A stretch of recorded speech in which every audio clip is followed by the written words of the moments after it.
présente Monsieur Raymond Renard, professeur émérite de l'Université de Beauce et parmi de nombreuses fonctions qu'il a exercées au cours de sa carrière professionnelle. Il a été, je vais me contenter de citer quelques-unes, notamment sa collaboration avec le professeur Pétard Couberina. Monsieur Renard, professeur Renard, a contribué à l'établissement de la théorie verbotonale dans le monde entier et notamment dans son pays, la Belgique, où il a, avec le professeur Couberina, conçu, n'est-ce pas, le curriculum de ce qui était à l'époque l'école d'interprètes et de traducteurs, et ce qui est devenu aujourd'hui la faculté de traduction et d'interprétation à l'Université de Beauce. Voilà.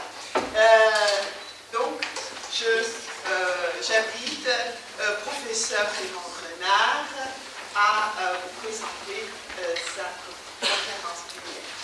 Merci. Est-ce que ma voix porte suffisamment? Ça va jusqu'au bout?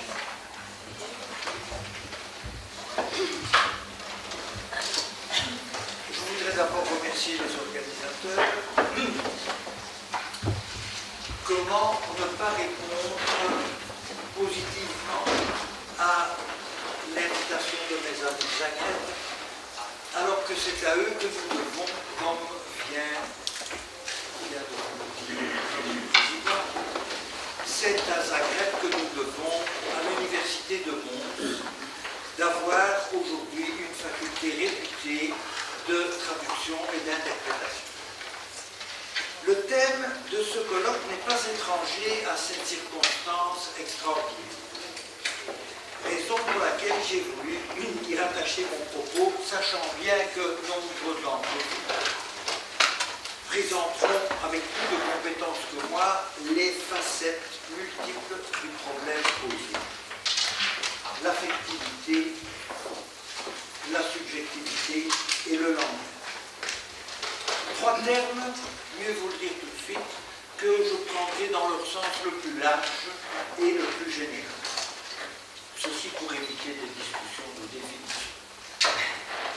En ce qui me concerne, c'est bien par la fréquentation d'une didactique fondée par deux collègues illustres devenus mes amis, Pétard Couberina et Paul Rivaille, que j'ai été amené à réviser ma conception romaniste classique du langage pour le considérer aujourd'hui comme le produit phare de l'affectivité et de la subjectivité. Rien que ça. Et oui. En un premier temps, je pensais tout simplement formuler mon propos sous un intitulé du genre « L'affectivité et la subjectivité dans les langues par le biais d'une révolution en didactique ». Mais au moment d'en dérouler le plan, j'ai pris conscience que si cette relation entre, d'une part, affectivité, subjectivité, langage, et d'autre part, la didactique structuro-globale était réelle et significative, le phénomène était, me semble-t-il, suffisamment connu après un demi-siècle d'expérimentation efficace, surtout ici à Zagreb, dans cette faculté qui fut son point de départ, mais que par contre, ce qui sans doute était moins connu, c'était les perspectives humanistes, voire anthropologiques, qu'il ouvrait. C'est donc sur celle-ci que mon exposé voudrait déboucher, après un rappel de la conception structuro-globale et la manière dont elle a pu révolutionner la didactique des langues en mettant l'accent sur l'affectivité. La conception structuro-globale du langage que je vais résumer maintenant, c'est résolument inscrite dans le sillage des linguistes qui, après Saussure, avaient reconnu dans le langage un instrument fondamentalement oral. Les didacticiens qui s'en sont inspirés ont voulu exploiter le haut degré de complexité du phénomène langagier. Celui-ci peut être schématisé comme un macrosystème constitué de nombreux microsystèmes interactifs qui relèvent, comme vous le voyez, à la fois du verbal, il y a le lexique, le vocabulaire, la morphosyntaxe, la grammaire, la phonologie, tout ce qui tourne autour de la phonétique, tant sur le plan segmental, les phonèmes, que sur le plan suprasegmental, la chaîne phonétique.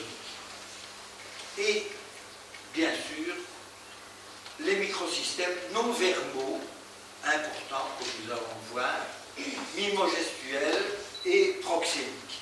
Le tout, bien sûr, mis en œuvre dans la dimension pragmatique du contexte. J'entends par contexte le langage en situation, dans son milieu socioculturel, avec ses acteurs, les présupposés, le non-dit, l'implicite, etc. Plus prosaïquement dit, la parole, ce ne sont pas des mots, un certain accent, mais aussi, je dirais presque et surtout, des gestes, des regards, une attitude, une manière de dire, et l'ensemble n'a de sens véritable que dans une situation de communication de langue. Chacun de ces microsystèmes fonctionne sous le signe d'un processus que nous allons synthétiser comme ceci. Je vais vous mettre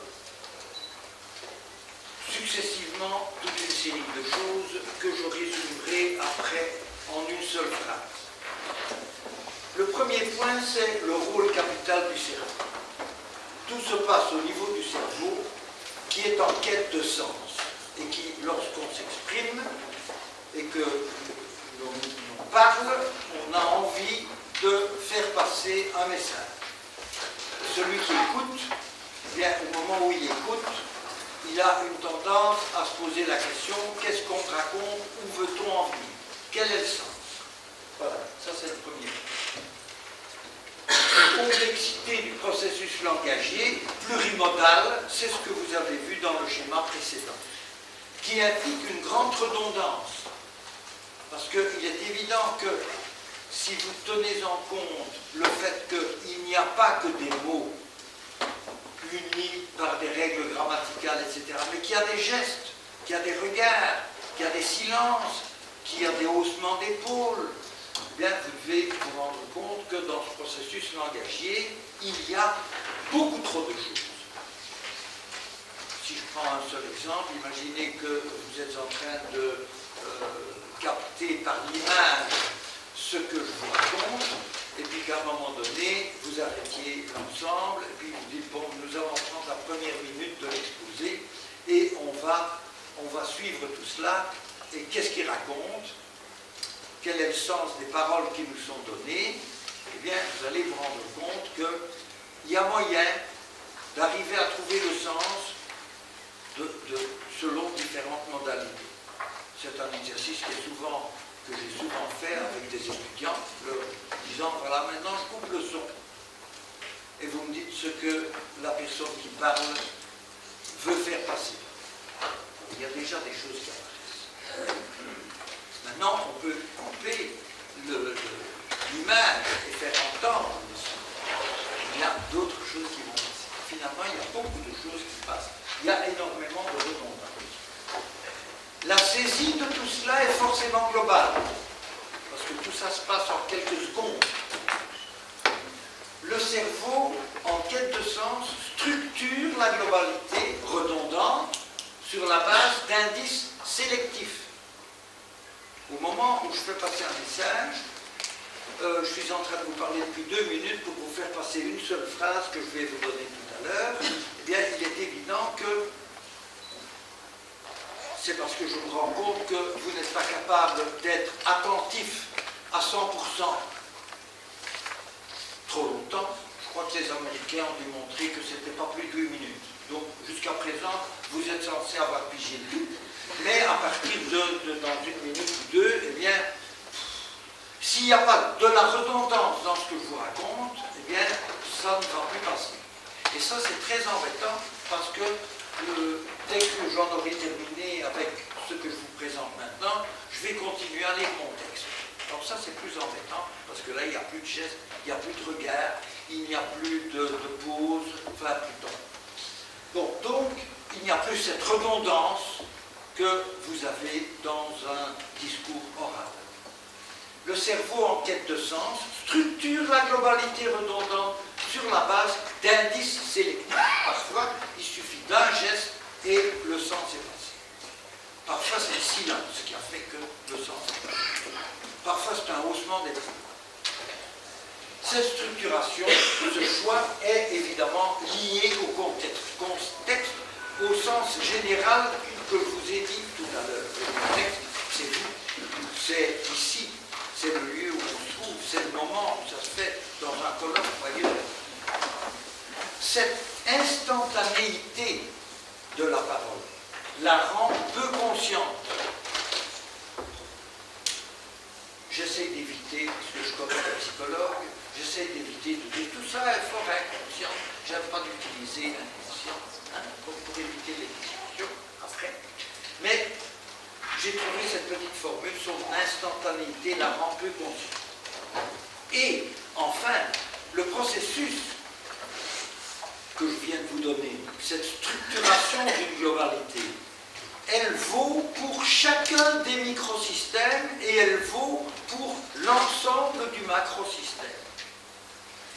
Processus transposable au microsystème, chacun pouvant même se suffire à lui-même, songez au mime, qui parvient à exprimer ce qu'il a exprimé rien que par ses limites. Chacun pouvant se suffire à lui-même, vu sa redondance. Et c'est là que d'ailleurs Guberina disait toujours, ça c'est le modèle phonétique, parce que si vous avez fait un peu de phonétique, vous savez qu'un son du langage comporte tout un ensemble redondant de fréquences, et qu'on peut supprimer telle fréquence, telle fréquence, telle fréquence. Globalement, le son est quand même encore saisi parce qu'il est inclus dans d'autres microsystèmes, dans des situations. Tout ceci, je vais essayer de vous le lire rapidement, mais puisque je m'aperçois que bien que j'ai vu un papier qui met 5 minutes, il reste 5 minutes, mais comme de toute façon on a un peu plus de temps, parce que j'avais prévu des systèmes pour limiter le temps, compte tenu du fait que je sais que dans les colloques, ça pose toujours des problèmes. Donc, sans trop couper dans mon texte, voici ce que ça venait. Le cerveau structure la réalité très complexe et globalement conçue et perçue en fonction du sens, donc des conditions d'échange, des aptitudes et des compétences de chacun, de son affectivité, et aussi des habitudes prises, présélection, raccourcis, choix socioculturels, etc. Chaque microsystème peut ainsi participer à la construction du sens par la capacité qu'il a d'appréhender en une fraction de seconde, dans un ensemble toujours redondant et en fonction d'un cadre référentiel, parce que bien entendu, vous captez parce que vous avez déjà quelque chose au sein du cerveau qui vous dit que vous avez déjà entendu parler de l'affaire ou pas. Il faut trouver grâce à cela quelques indices significatifs. En bref, structurer une globalité donnée, c'est cela la conception structurée globale. Et le même mécanisme concerne à la fois la perception et la production, ces deux opérations étant en permanente interaction. Il caractérise aussi le macrosystème dans son ensemble. Tous les microsystèmes soumis aux modalités polysensorielles de la perception se combinent, s'épaulent l'une l'autre en un ensemble discontinu, extraordinaire de solidarité et de complémentarité, qui n'interdit pas d'ailleurs des rééquilibrages insolites. Une intonation, un simple regard, un haussement d'épaule peuvent changer complètement le sens des paroles produites. On vous demande après, bon, la conférence de Renard, c'était bien? Oui. Bon, ben, vous voyez tout de suite qu'il y a des possibilités de rééquilibrage. Autrement dit, la structuration s'opère sur la base d'indices plus ou moins appuyés en provenance de l'ensemble ou d'une partie seulement des microsystèmes, chacun de ceux-ci permettant ainsi des économies au niveau des autres.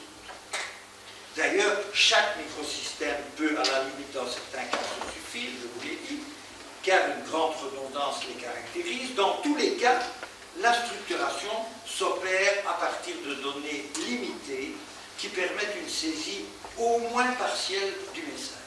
Bon, et moi quand j'expliquais tout cela à mes étudiants, je leur disais, bon, écoutez, en une phrase, voilà, en une phrase, voilà, tout est là. Tant en production qu'en réception de la parole, voilà, ça vaut dans les deux sens. Le rôle du cerveau se traduit par la structuration, pas vraiment consciente, d'une globalité redondante en fonction du sens. Tout est là. Tout est là. Si vous avez compris cela, eh bien, tout va bien. À l'examen écrit, c'est ça que vous devez m'écrire, mais moi je vais vous interroger et vous allez m'expliquer ce que signifie structuration, consciente, globalité et sens. Et là, je verrai si vous avez bien compris. Mais pour m'expliquer tout ça, ben, il faudra me sortir tout le petit laïus que je vous ai vu avant, que je vous ai donné avant. Notons la différence capitale qu'il y a entre la langue orale et la langue écrite. La première se doit d'être redondante. Je vous ai expliqué pourquoi. Question d'attention, les 8 minutes. Le locuteur est maître du temps. C'est moi qui suis maître du temps. Parce que c'est moi qui parle. Et dans un dialogue, c'est toujours ça le problème. Hein. Regardez un petit peu un groupe de gens qui dialoguent, 2, 3, 4 personnes ensemble. Il y en a un qui parle. Il est maître du temps, il a le pouvoir, il a pris le pouvoir, parce que la parole c'est le pouvoir. Bon, et puis alors vous êtes là, vous avez envie d'intervenir, mais vous attendez le bon moment, mais lui justement il sait qu'il y en a d'autres qui attendent le bon moment, et c'est pourquoi il y a une autre raison, et là vous dites, vous ne pouvez pas le couper ici, on va attendre une autre occasion. Donc, celui qui parle est maître du temps. Et donc, lui, il a toute la redondance à sa disposition. Et il a besoin de cette redondance à cause des 8 minutes. Par contre, dans la langue écrite, le lecteur dispose de tout son temps. Il est en droit d'exiger, du coup, une certaine densité et un maximum de précision de celui qui écrit.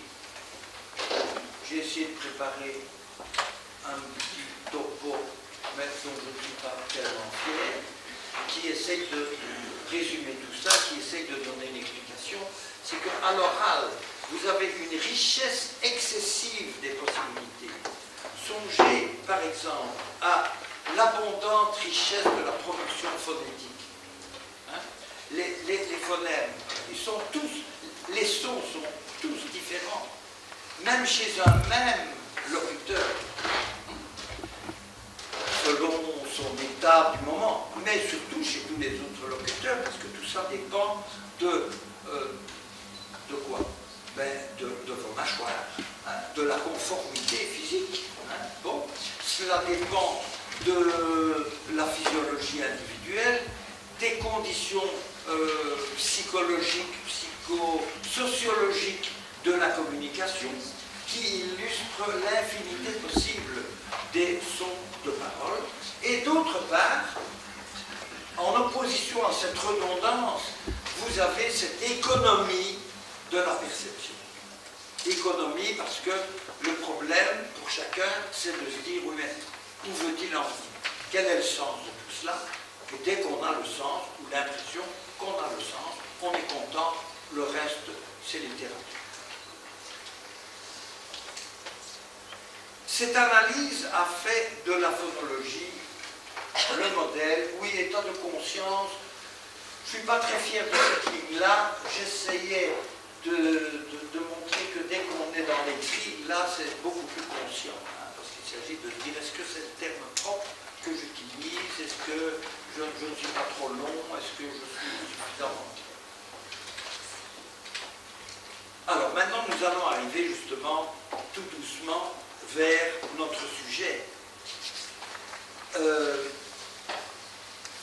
L'une des intuitions les plus fécondes de Petar Guberina aurait été, il y a près de 50 ans, de souligner l'importance de la perception, du rôle catalyseur du cerveau en vue de la saisie du sens, compte tenu du caractère discontinu et polysensoriel du processus, et de proposer une pédagogie mobilisatrice de toutes les ressources de l'apprenant dans la cohérence la plus naturelle qui soit, celle du vivant, du vécu.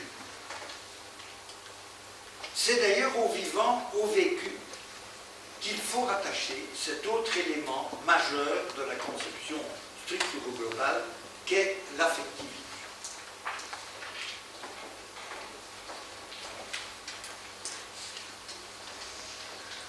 J'en suis pas encore là. Ce sont les sentiments qui régissent l'expression linguistique, proclamait Guberina. Ça se trouve dans la note que l'on vous a envoyée lors de l'appel pour ce colloque. Il proclamait ça bien avant que les psycho- ou neurolinguistes ne confirment l'importance de l'affectivité et des aspects relationnels intersubjectifs dans l'activité de parole, ainsi que leur efficience. Tout ce vécu, disait-il, se structure selon la logique du vivant,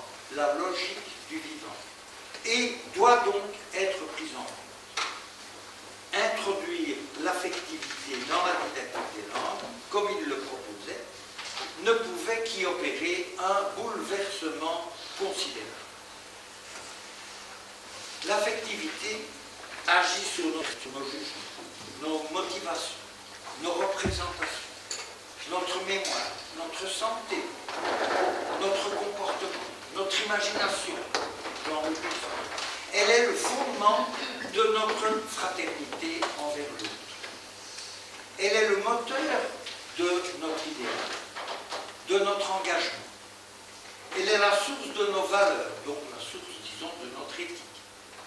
Une éthique de l'altérité, j'y reviendrai, puisque fondée sur la reconnaissance de la richesse de la différence.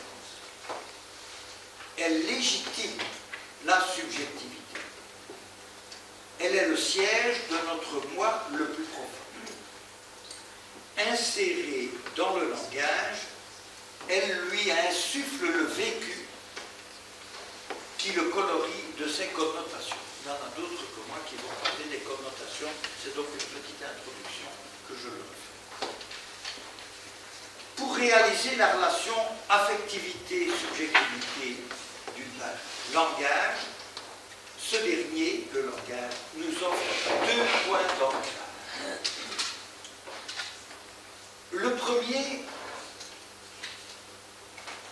se marque par le biais d'un microsystème essentiel, celui du suprasegmental, vous pouvez dire du prosodique, que Guberina, on l'a vu, intégrait dans ce qu'il appelait la corporéité du langage.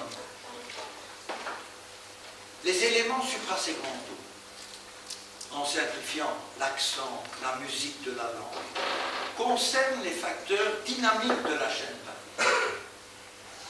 Il s'agit essentiellement des variations de hauteur, d'intensité, de durée qui déterminent la mélodie, les tons, les pauses, les accents, le rythme, et qui sont intégrés globalement au niveau perceptif par ce qu'on appelle couramment l'intonation.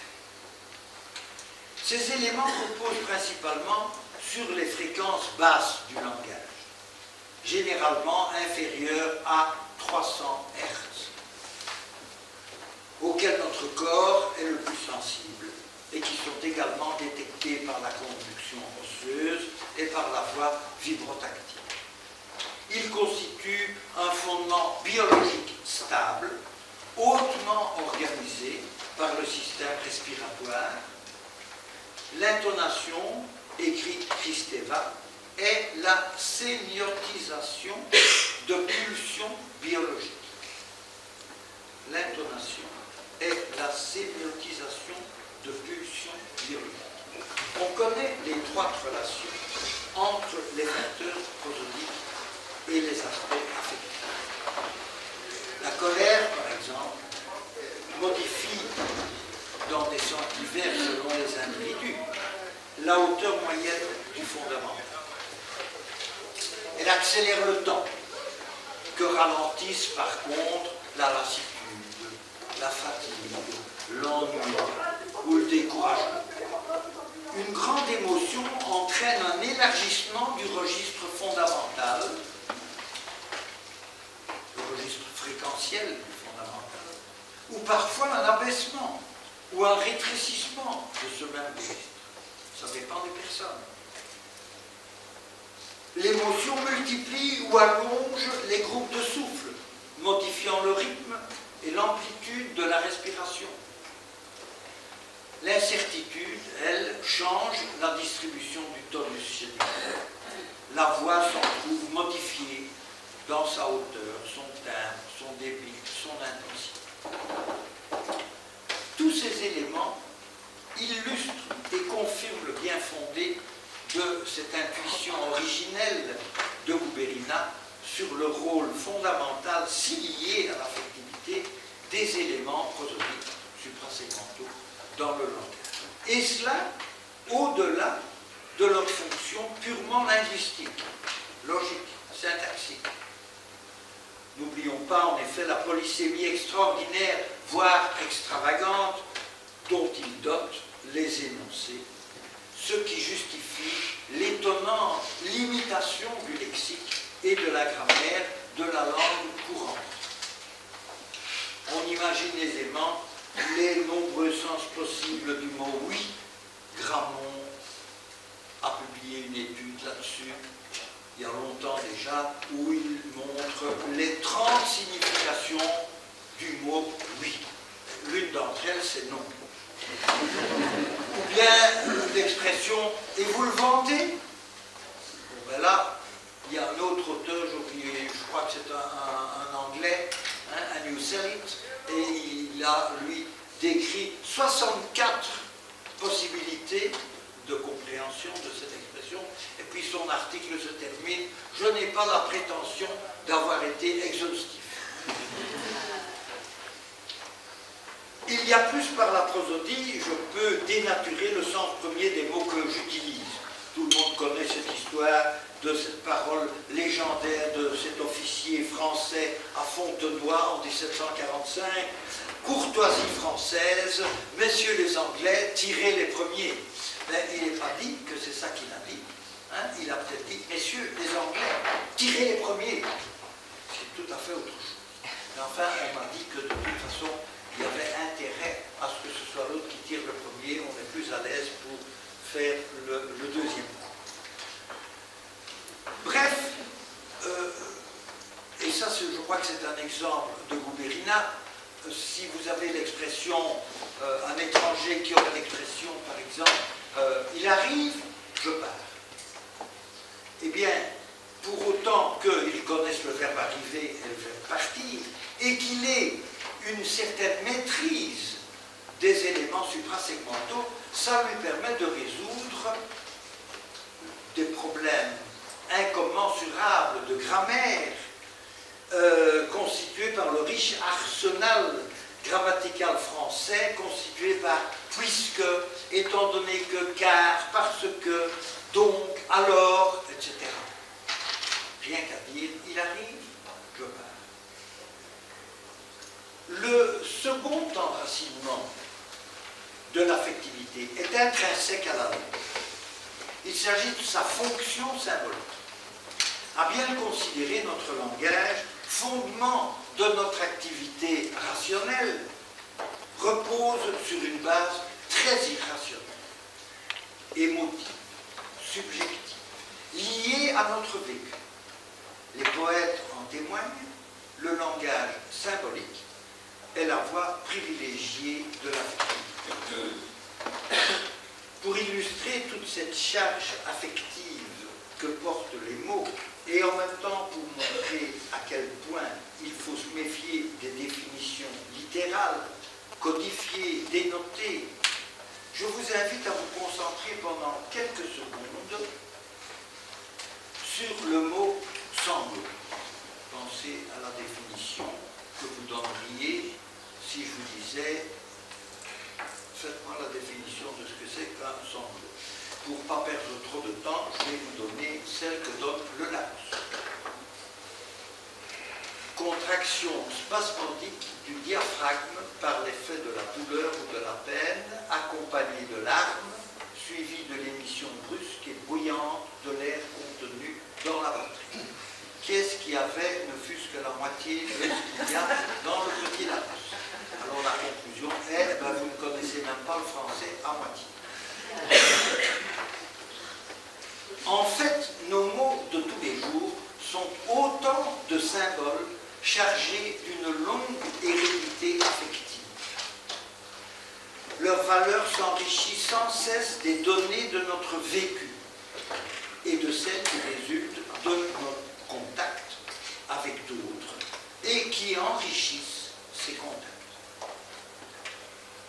Étymologiquement, le symbole a une fonction cohésive. Il relie signifié, signifiant, significatif. Mais cette relation n'a pas uniquement un aspect ponctuel, momentané, synchronique. Grâce au symbole, le langage nous relie par des voies affectives à l'inconscient collectif, au passé, au présent, à l'imaginaire futur, le plus riche et le plus profond des autres et de soi-même. Et cultiver cette voie, c'est assurément progresser dans le sens d'un rapprochement des êtres, d'un enrichissement de la pensée par le croisement d'évocations différentes. Ne pouvant jamais être isolée du vécu de son émetteur, cette voie symbolique suscite une relation empathique chez ceux qui ont vécu une situation analogue. On a parlé beaucoup de cœur tout à l'heure à propos d'affectivité.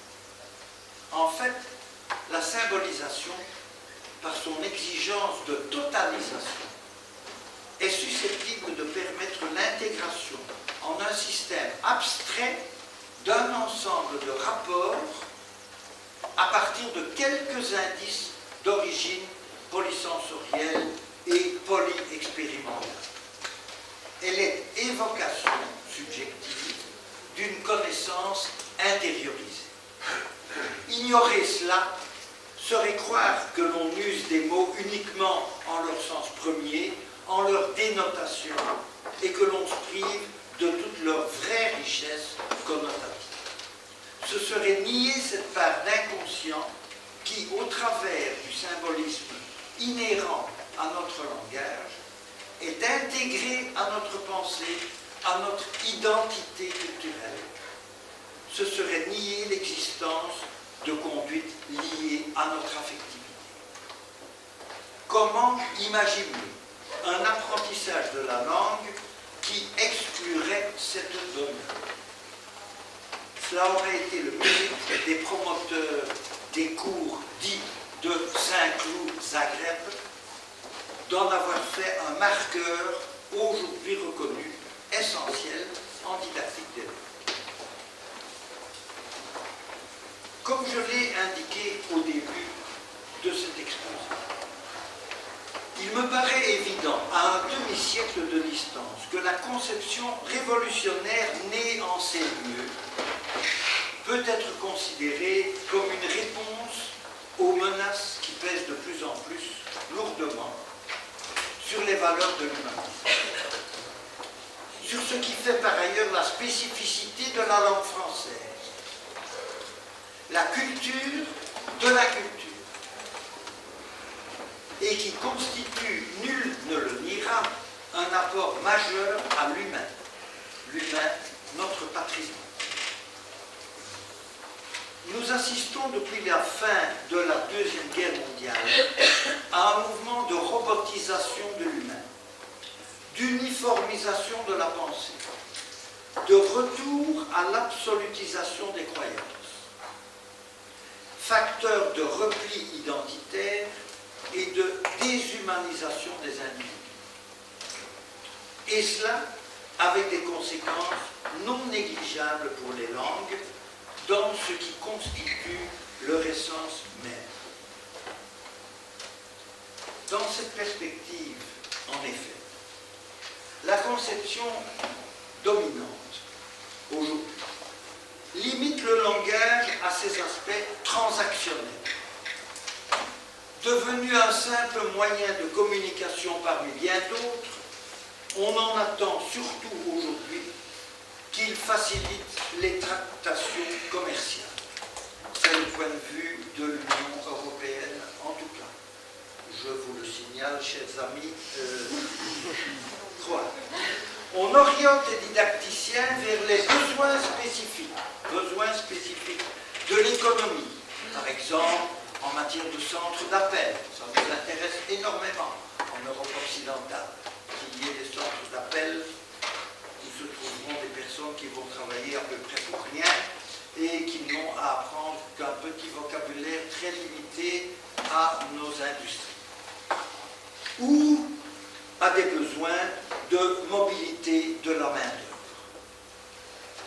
Tout à l'opposé, la vision structuro-globale, fondée sur le primat de l'oralité, intègre dans la langue de l'individu, dans le sujet, non plus dans l'homo economicus, mais dans cet être intégral, total, biologique, cognitif, affectif, cultivé, socialisé, on peut trouver encore d'autres choses, ouvert sur lui-même et sur les autres devenus importants.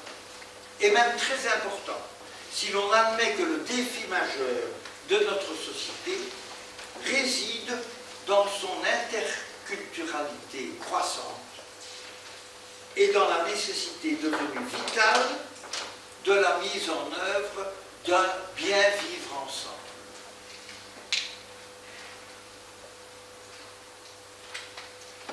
Et c'est précisément cet aspect humaniste qui me conduit à aborder en conclusion une question fondamentale, en ce qu'elle relève de l'anthropologie et ne concerne rien moins que le phénomène de l'hominisation.